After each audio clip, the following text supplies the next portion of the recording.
Imagine you're 10 years old. You're going to a party. You show up. There's snacks. You know, there's cake, there's maybe some lemonade, and there's cookies. What are the types of cookies that you imagine? There's only one type of cookie that you should be imagining. It's these party cookies. I hate them. They might just be the worst type of cookie. Almost every other cookie is better than these party cookies. Just think about it, alright? If you buy a 12-pack of those cookies just for yourself, you're not finishing that in a day.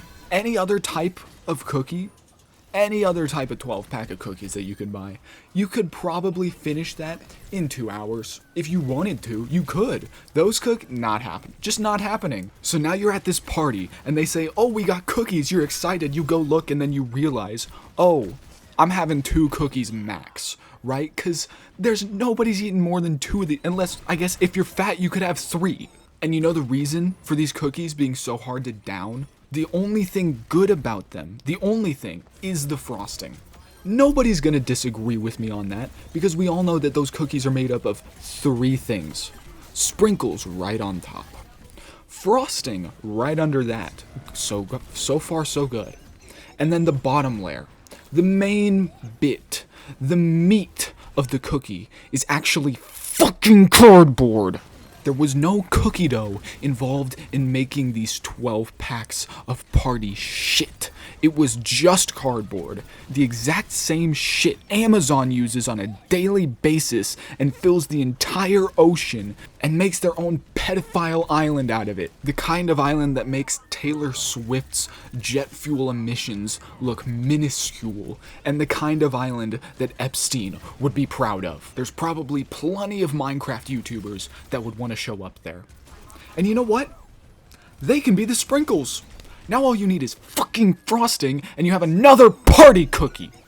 The party cookies are the most disappointing cookies of all time. And while we're at it, Oreos. Oreos are seriously the most overrated cookie. I have no idea how they are as popular as they are. Now look, Oreos are definitely better than party cookies, alright? And they're better than a lot of other cookies in the world. But they're the best-selling cookie brand ever. This cannot be happening. Be so for real right now. Oreos are not real cookies. If Oreos were not branded as cookies and advertised to you as cookies, you would not call them a cookie. You gotta think about it like this.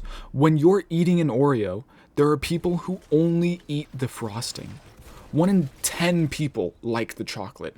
That is the most bland, boring, sandy chocolate wafer I have ever tasted. There is no reason Oreos should be as high up on the ladder as they are. And I know you might say, oh, Twitchy, but you gotta dip them in milk, and then it'll make the Oreos actually peak. And I say to you, why would I need to buy another ingredient to make the best-selling cookie in the world actually the best cookie? Are you joking? That just makes it a shit product. The cookie should be good on its own. Ain't nobody taking apart an Oreo just so they can have the fucking chocolate on its own, alright? They want the frosting, because again, the only good part of an Oreo, just like the party cookies, is the damn frosting. And by the way, if you like crunchy cookies over fresh, warm, soft cookies, I'm just gonna go right out and say it. I think you like to chomp on dry leaves, cause it's the same thing at that point. The crunchy cookies, they lose flavor. It starts to taste like dirt. They're all just dirt. They're all crumbling in my mouth, and then they get all over my clothes. God, no, I don't want to chomp on sand. Like, I want chocolate and cookie to melt in my mouth, cover the all of my gums and my tongue and the roof. Oh.